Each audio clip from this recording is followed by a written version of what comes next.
Welcome சக்ஸி cooking lives. Hi friends, எல்லோரும் எப்படி இருக்குங்க? நாம் இன்றைக்கி பார்க்க போகிற ஒரு சூப்பரான ஒரு ஈவினிங் ஸ்நாக்ஸ் ரெசிபி தாங்க பார்க்க போகிறோம். ஆமாங்க, உளுந்து போண்டா ரெசிபி தான் நம்ம இன்றைக்கி பார்க்க போகிறோம்.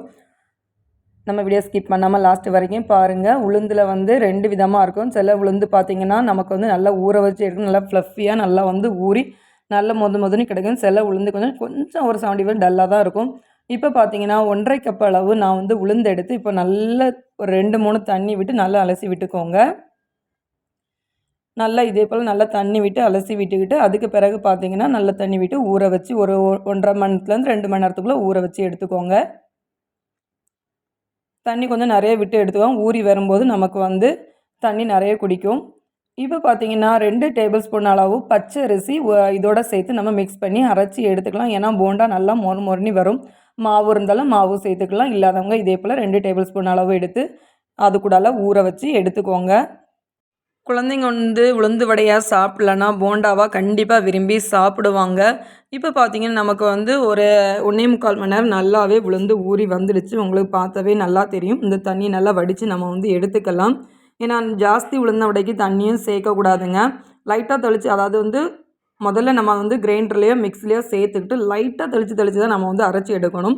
இப்போ நமக்கு நல்லா பச்சரிசியும் நல்லா ஊறி வந்துடுச்சு. இப்போ பார்த்தீங்கன்னா நான் கிரைண்டரில் சேர்த்தாச்சு. ஒரு சொட்டு தண்ணி வர நமக்கு இப்போ அதில் இல்லை. உங்களுக்கு பார்த்தாவே தெரியும். கிரைண்டரை வந்து ஆன் பண்ணி விட்டுக்கோங்க. ஆன் பண்ணி விட்டு கொஞ்சமாக தள்ளி விட்டுக்கோங்க கொஞ்சம் நேரமாக. இப்போ வந்து ஒரு சிலருக்கு வந்து உப்பு மாவு அரைக்கும் போது போடுவாங்க, இல்லைனா வந்து நம்ம வந்து அரைச்சி எடுத்த பிறகு போடுவாங்க. இன்றைக்கி நான் இதோட ஏன் சேர்த்தேன்னு கேட்டிங்கன்னா, நம்ம வந்து அரைச்சி எடுக்கும்போது போட்டோன்னா தண்ணி வந்து கொஞ்சம் விடுறது கம்மியாகும். இப்போ பார்த்தீங்கன்னா இந்த அளவுக்கு மாவு நல்ல நைஸாக, அதாவது ஒரு க்ரீம் எடுத்து தேய்ச்சிங்கன்னா எந்த அளவுக்கு அந்த அளவுக்கு நைஸாக நமக்கு இருக்கணும். இப்போ மாவையும் நம்ம அரைச்சி எடுத்தாச்சு. அடுத்தல பார்த்தீங்கன்னா தேவையான பொருட்கள் பார்த்தீங்கன்னா கொஞ்சமாக கட் பண்ணி வச்சுருக்க இஞ்சியை சேர்த்துக்கோங்க.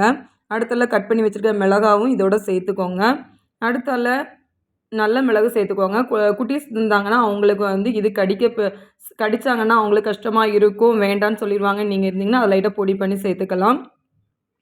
இப்போ கட் பண்ணி வச்சுருக்க வெங்காயத்தையும் இதோட சேர்த்துக்கலாம். கருவேப்பிலையும் இதோட சேர்த்துக்கோங்க. எல்லாத்தையும் சேர்த்து மேலேருந்து கீழே நல்லா வந்து மிக்ஸ் பண்ணி எடுத்துக்கோங்க. இந்த மாவு நமக்கு பார்த்திங்கன்னா ஒரு பால் சைஸ் பிடிக்கிற அளவுக்கு நமக்கு வந்து கிளியராக வரும். நல்லா உங்களுக்கு பார்த்தாவே தெரியும் எவ்வளோ அழகாக நல்லா கெட்டியாக நமக்கு வந்து நல்லா அரைப்பட்டு கிடச்சிருக்குது. இதே போல் மேலேருந்து கீழே நல்லா வந்து ஒரு டைம் மிக்ஸ் பண்ணி விட்டுக்கோங்க. உங்களுக்கே தெரியும், நீங்கள் கையில் எடுத்தாலே நமக்கு வந்து பால் பிடிக்கிற அளவுக்கு கிடைக்குமான்னு பார்த்தாலே உங்களுக்கே தெரியும் இது நமக்கு நல்லா கெட்டியாக இருக்குது. இப்படி ஒரு பவுலில் தண்ணி வச்சுக்கோங்க. கேஸ் ஆன் பண்ணி அதில் கொஞ்சமாக எண்ணெய் விட்டு எண்ணெய் கொஞ்சம் காயட்டும். இப்போ பார்த்தீங்கன்னா எண்ணெய் நமக்கு வந்து கரெக்டான பக்குவத்துக்கு வந்திருக்குது. ரொம்ப மீடியம் ஹீட்டில் வச்சுக்கோங்க. நல்ல ஹீட்டில் வச்சிங்கன்னா உள்ளே வேகாது, வெளியே கலர் கொடுத்து வெந்து வந்துடும். இதே போல் மீடியம் ஹீட்டில் வச்சு நம்ம போண்டா எல்லாத்தையுமே போட்டுக்கலாம். ஒரு 1 மினிட்ஸ் ஒரு 2 மினிட்ஸ் தாண்டட்டுங்க. அதுக்கப்புறம் நமக்கு வந்து மாற்றி விட்டுக்கலாம். இப்போ பார்த்தீங்கன்னா அடியில் வந்து கலர் கொடுத்து வந்து இந்த அளவுக்கு நம்ம வந்து மாற்றி விட்டாலே போதும். நீங்கள் சீக்கிரமாக மாற்றி விட்டிங்கன்னா வந்து நமக்கு வந்து சீக்கிரம் வேகிறக்குள்ளே பக்குவம், அப்புறம் என்னடா இன்னும் வேகலைன்ன மாதிரியே ஒரு மைண்ட் இருந்துக்கிட்டே இருக்கும். அதனால் நீங்கள் வந்து கொஞ்சம் பொறுமையாகவே மாற்றி விட்டுக்கோங்க. இப்போ பார்த்தீங்கன்னா அருமையான போண்டா நமக்கு வந்து நல்லா கலர் கொடுத்து வந்துட்டு குழந்தைங்க பார்த்தாலே விரும்பி சாப்பிடுவாங்க. நல்லா மொறுன்னு நமக்கு கிடச்சிருக்குது. உங்களுக்கு பார்த்தாவே தெரியும். குளிர்காலத்துலேயும் சரி மழை காலத்துக்கும் சரி இந்த போண்டா செய்து கொடுத்தீங்கன்னா அடுத்த செகண்டே நமக்கு எல்லாமே காலி ஆயிரும். மீதி இருக்க மாவு எல்லாத்தையும் இதே போல் போண்டா போட்டு எடுத்துக்கலாம். இப்போ பாருங்கள், நான் ஒரு போண்டா எடுத்து காமிக்கிறேன்.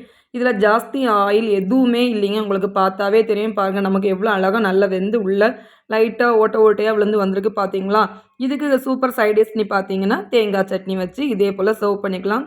பிடிச்சிருந்தா லைக் பண்ணுங்கள், ஷேர் பண்ணுங்கள். தேங்க்யூ.